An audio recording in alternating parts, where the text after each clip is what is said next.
మన బాధ్యత గురించి, మన స్వదేశీ గురించి. అయ్యా కథ కూడా స్వదేశీ అంటే ఏంటి? అది కొత్త ఫోన్ కంపెనీయా లేక సినిమా పేరా? అయ్యో కాదు కాదు, స్వదేశీ అంటే మన దేశంలో తయారైన వస్తువులను ప్రేమతో కొనడం, మన వారిని ప్రోత్సహించడం. భారతదేశమే మా ఇల్లు, స్వదేశీయే మా విల్లు.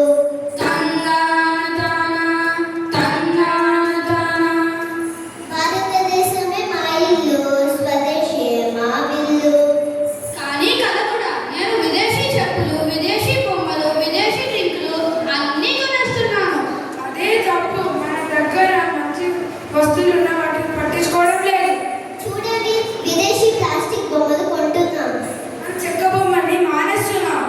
విదేశీ పానీయాలు తాగుతున్నాం, తాజా పండ్ల సాలను మానేస్తున్నాం. ఖరీదైన విదేశీ బట్టలను కొంటున్నాం. మన చేనేత